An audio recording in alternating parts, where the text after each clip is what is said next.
Yatha, just as Aikatmya,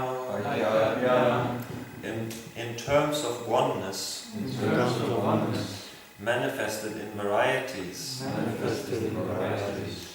Anupavanam, of those thinking, Vikalparahita, the absence of difference, Svayam, himself, Pushana, decorations, Ayudha, weapons, Linga Akya, characteristics and different names, Tate, possesses, Shakti, potencies like wealth, influence, power, knowledge, beauty, and renunciation. Samayaya, by expanding his spiritual energy. Tena eva, by that. Satyamanena, true understanding. Sarvagya, omniscience. Bhagavan, the Supreme Personality of Godhead. Hari, who can take away all the illusion of the living entities. Hatu, may he protects. Sarvai, with all. Svarupai, his forms. Na, us. Sada, always.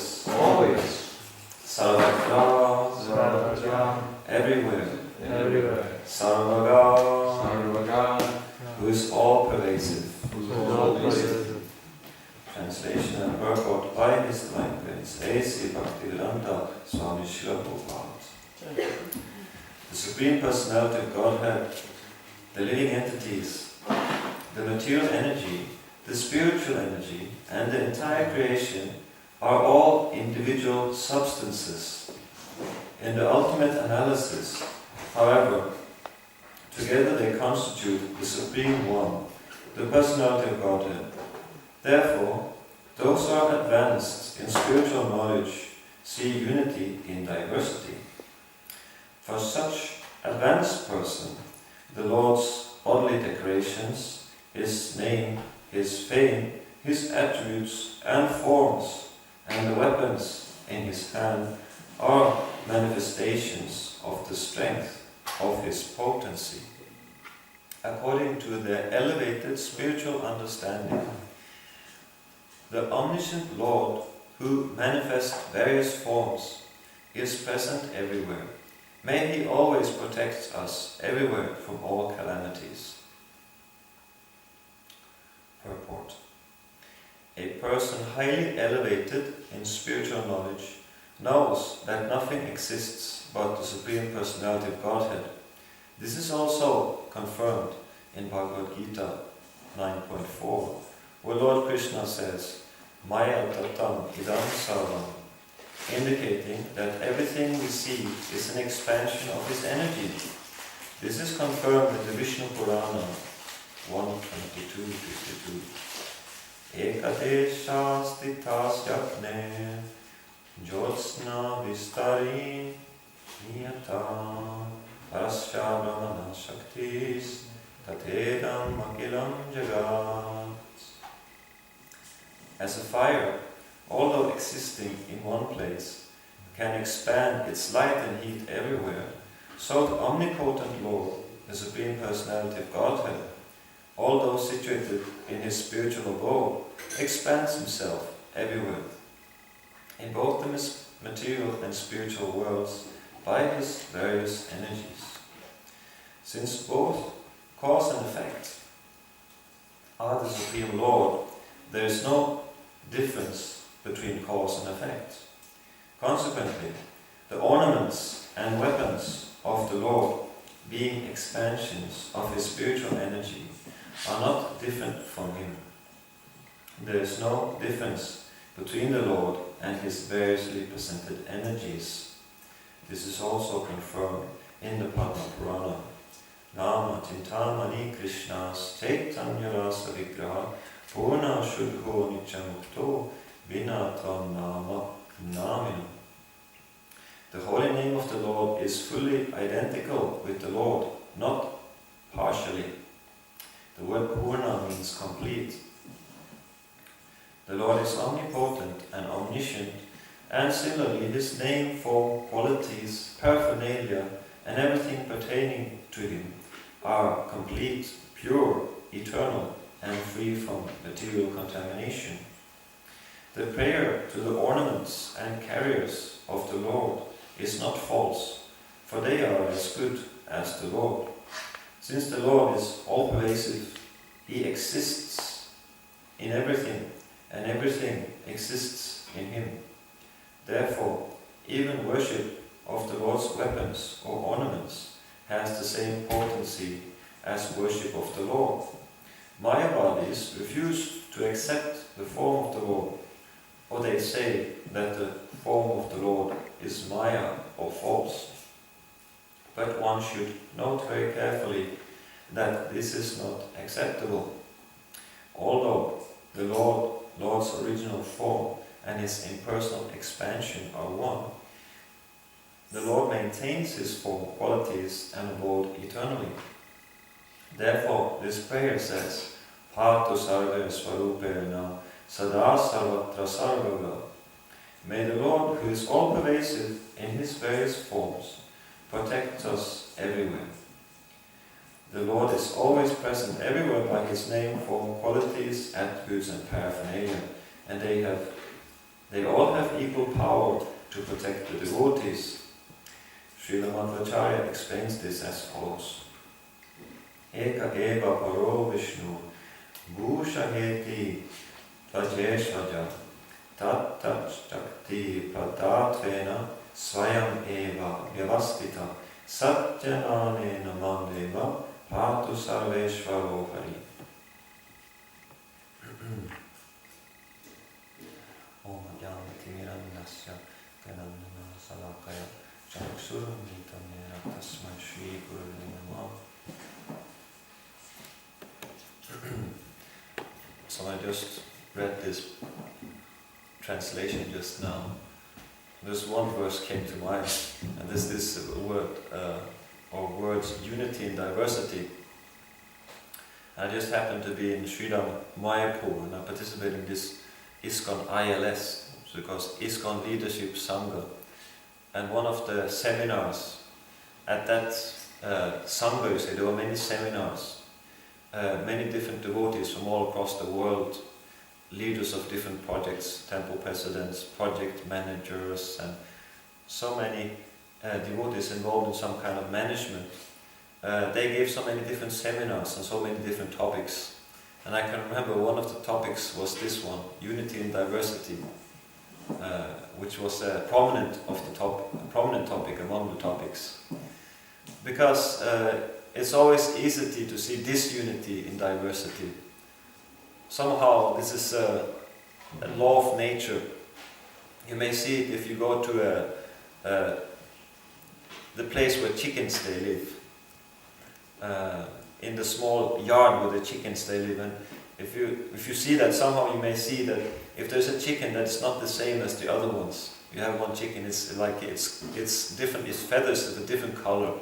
The other ones, they will go and they will peck it, they will harass it, sometimes even to the point of death.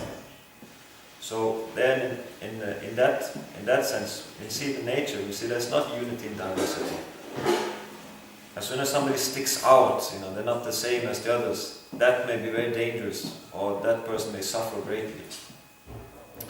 So, this point, unity and diversity, you may say, is actually quite spiritually significant. because we want to curb down our material tendencies. We want to get rid of our material consciousness as much as possible, as we want to get completely rid of our material tendencies. But that may not be so easy just all at once. But at least we want to curb down our material tendencies. We want to make them less.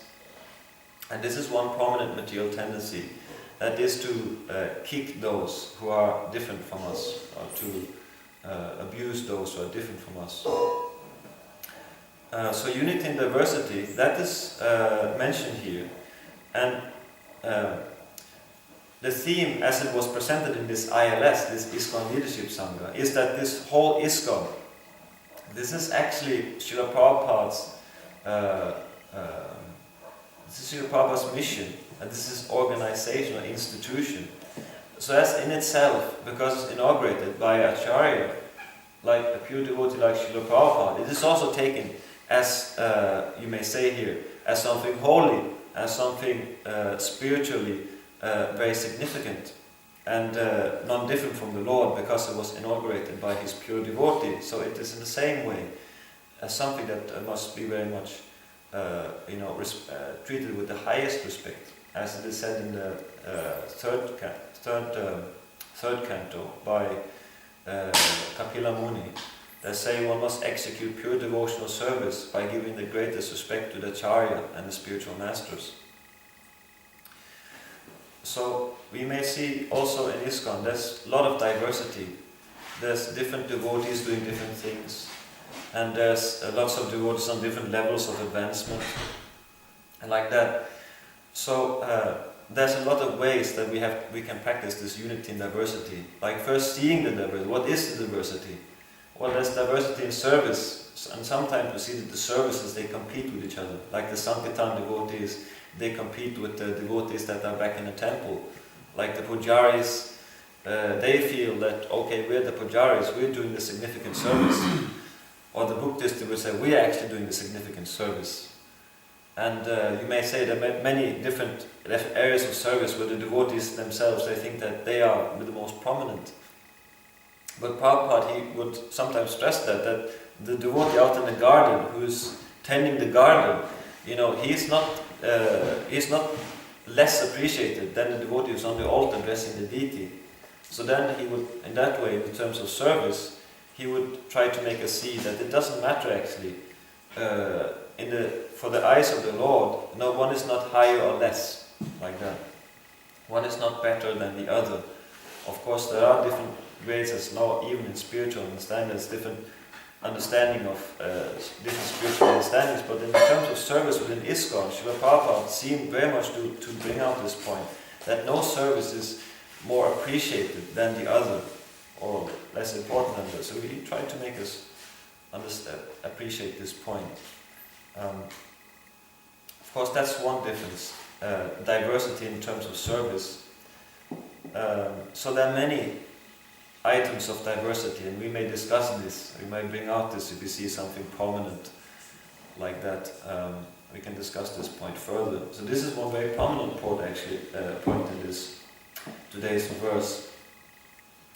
And apart from that, there's another significant point, which we'll find to the end of the translation, and that is that advanced persons,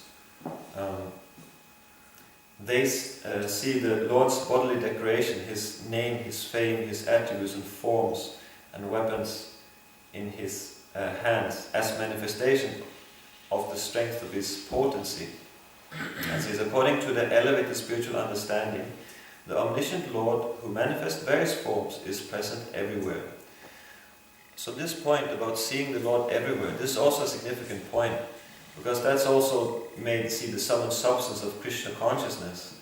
That is to see the Lord everywhere, to see the Lord in everything, to never be out of touch with the Lord. So that's the prominent feature of a Krishna conscious person, that is able to be Krishna conscious always. He's not, there's not any time where he's just spaced out, you may say. He's in the material consciousness. Krishna consciousness, the perfection of it, the perfection of Krishna consciousness is that one is able to maintain Krishna consciousness throughout the 24 hours of the day, you may say, constant. And then we also have verses indicating this. Of course, we know Kirtaniya Sadahari. So the point of discussion is that how do we maintain this Krishna consciousness? What's required to be able to maintain Krishna consciousness? How can we do practically to improve that degree to which we are Krishna conscious? And I thought actually, because this was also spoken by Chaitanya Chandrapusam recently in a class, the point was hinted upon like that. And as I said, that the quality of a devotee, that is this childlike in his innocence. We have the term childlike innocence, and I thought to speak about a little bit about that childlike innocence and what's there. If you're not childlikely innocent, then what's there instead of that childlike innocence? And I thought, contemplated this topic, and we may say that you may have childlike innocence, and then you may have on the opposite side of the scale, you may say, the fruitive mentality. No, a child, it doesn't calculate that much. It's childlike innocence means that it doesn't have a big plan and profit calculation and like that, may you can say only be absorbed in its future profit calculation. Well, we say grown-ups, they may be so absorbed in their material worries, anxieties, how to pay the mortgage, or how to advance in their career, that you can say the childlike innocence is completely gone. It's nowhere to be found in the personality. It's just been lost, basically. While the child, if you smile at him or if you tickle him, he will laugh. He will naturally respond. He will naturally respond to the circumstances. And we may see that the devotees, some devotees, they're described about devotees, the malleable sons of Pandu. You may find a description in the Bhagavatam about the Pandavas. The malleable sons of Pandus means that they're always dexterous. You may say dexterous is a little complicated words, but they're always nimble or flexible to see where's the Lord. What does the Lord want them to do? What's the thing to do right now to satisfy the Lord? They're in tune with the Lord's desire and with the Lord's purpose. And nimble is an interesting word because that means that you can change very quickly. You can adjust yourself very quickly according to the demand of the Lord, according to the desire of the Lord. So a child, he can, upon the indication of his parent, he may very quickly adjust, he may give up what he has. Sometimes not so. I think this with nowadays children, this example would not work very well. I think this nowadays children very quickly get spoiled with probably material influence. But we can imagine the child innocently grown up in a pure environment. And we also see it in children. It's not that it's not there in the modern day at all. But they can very quickly, focus their attention on something new, something what's going on in the environment. They can shift. While seeing ourselves and myself, I may say that the mind may be tracked, in some particular way, and it may not be so easily distracted to some new influence. No, it may be you can say focused to quite a degree in something, which may not be bad, but it can be negative to our Krishna consciousness because we're not hearing very carefully to what's going on around us, and that may sometimes we miss out on the way to act properly to satisfy Krishna in that particular instance, in that particular given circumstance. We may fail to satisfy the Lord because we are absorbed in our own mind. We have absorbed in our own thoughts, and we don't consider properly how to serve the Lord properly in that particular time. So we may miss out sometimes like that because we're a bit fruitive. Let's be honest. We have some fruitive mentality, at least in myself. There's a quite degree of fruitive residual left in the consciousness. So that will provide obstacles to one's being Krishna conscious always. So this is the problem. Childlike innocence is a requirement in order to be Krishna conscious, and the fruit mentality that will inhibit our Krishna consciousness. So the idea is, how do we cultivate this childlike innocence? This is a term, and this is a state of consciousness. So how do we cultivate it? That's the next thing we may discuss. And I thought on this point that Srila Prabhupada, in regards to the chanting, because this purport today is very much about the Lord's name and form being non-different. And Srila Prabhupada, he quotes this famous verse from the Padma Purana, Nama Chintamani Krishnas. So it's also worth to note the instruction that Srila Prabhupada gave about the chanting of the holy name. And he gave some very few, I would say, very potent instructions on how to chant the holy name, which is very relevant in connection to this topic today. First of all, he said, just here, and that most of us have heard that, most have caught that. And then, one very other prominent instruction is that our chanting should be like a child crying for the mother. So, I would say, right there's a good opportunity to try to practice, to try to inculcate this childlike innocence. Because Prabhupada said that our chanting of Krishna's name should be like a child crying for the mother. So I believe it actually, we have an opportunity there to try to cultivate this mentality of a childlike innocence, the innocence of a child, by chanting in this way, like a child crying for the mother. And this may not be that we sit and chant, exactly externally like a child cries for the mother, but it's more like an internal mood in which you address the names. So I think here we can practically try to cultivate this innocence of a child. But in our chanting, there should be some crying. There should be a crying mood there in our chanting. So try to see, are we chanting in a crying mood? Or are we chanting more like in a conquering mood, this jnana, this jnana type of chanting? Okay, this holy name, this is a method, we're going to become perfect, perfect spiritualists. We're going to have a perfectly balanced mind, equipoised, brahmachari ki jai, like that, and we're going to totally control our mind, it's going to be like this, and total control, total focus, and Hare Krishna, Krishna Krishna. We've maybe seen this type of chanting, but it is not the crying of a child. It is like that of a jnani or a yogi trying to conquer his mind, and it's a different mood.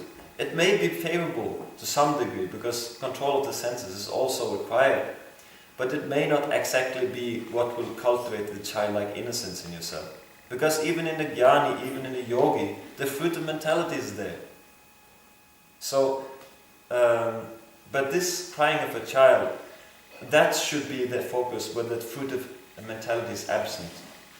The idea of the child being innocent, being that there's no fruit of mentality there. And we have to get rid of, we are told that we should get rid of our fruit of mentality. So we may try to think about this in that way. Can we, by this process, by crying like a child and chanting, will we be able to become more innocent? Will we be able to let go of our fruit of mentality by taking up this simple instruction from Srila Prabhupada regarding how we should chant, the mood in which we should chant? And I did try that brahmachari for many years, that very focused, just nothing in the mind, just total control. But I find that at some point you find that maybe that is not the best approach to how to satisfy the Lord or how to appease the Lord or, to actually attract the Lord's mercy. So let's think about this and see if we can try to practically put this into practice and see we may understand what is this childlike innocence and how is it favorable for Krishna consciousness, how will it help us in order to become more advanced in Krishna consciousness. So I could say a bit more, but now it is close to 8:30, so I will save a little bit, if there's no points for discussion or comments. I have a little bit more to say, but I would like also to have some discussion. So, if there's anyone who would like to contribute with a comment or question, you're welcome. Yes, Tejasvi. I'm thinking, how far does it go with this childlike innocence? Because it can go to the extreme and then it'll become like you'll be cheated, or but also like how far, because Prabhupada also said it in Brahmacharya is like a child in that sense. Yeah. So how far does it go, like further than just without fluid selectivity? Yeah, that's a very good question. Thank you for that. And the very nice thing is to have Srila Prabhupada as Acharya, because Prabhupada, he would exhibit this childlike innocence, but still, he would, we could say about Prabhupada that he would be as soft as a rose and as hard as a thunderbolt. So one may ask oneself, how can a child be as hard as a thunderbolt? That seems like to be a paradox or a contradiction. And just one thing, actually, when I was thinking about this topic for today's class, I was reminded of Tirukam Maharaj, how he was reciting one memory he had about Srila Prabhupada, and that was Prabhupada. He had been to some debate, and he would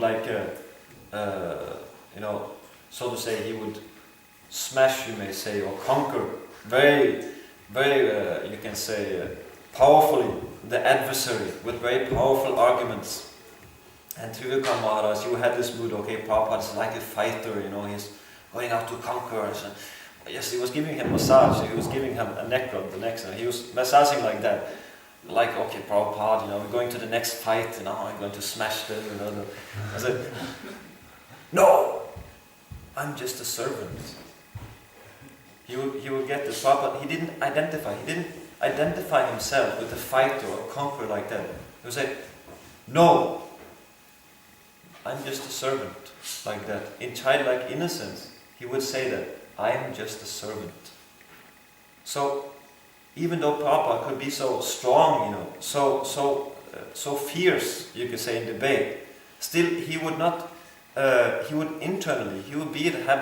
maintain that innocence of a child, that he would be always in that. And that, of course, is very difficult to materially conceive it. But we can just see in Srila Prabhupada's character that there is this facet of this very strong, bold preacher, but still that childlike innocence is never lost. It is always always there beneath the surface, the external surface which we may see. That childlike innocence is there. And how to do that? For us, that may be tactically. We may not be able to penetrate into that mystery of how this is possible, to maintain that combination of bold preacher and childlike innocence. That we can just take. He's Acharya, he's a pure character, and he's advanced beyond our imagination. So we cannot imitate, but we are invited to follow in the footsteps. So we like to have the childlike innocence, and we also want to follow in the footsteps of being bold preachers, of being practical, of maintaining common sense like that. Because Prabhupada was a common sense person, so we should also try to be commonsensical. Not that, okay, we should cry like a child, we act like a child in everything we do and act childishly. There's a childlike innocence and there's childish behavior. So that may be just childish behavior, that may be just something laced with ignorance, so we shouldn't, that is not also the point. We shouldn't become childish. But we should somehow try to have this childlike innocence always, being, in the point childlike innocence being that we are flexible, like we're nimble, we're not stuck in some profit calculation, that we're able to respond to the circumstance. I think that's the essential quality of the childlike innocence, that ability actually to hear and be responsive to your circumstance. I think that is the main thing in it.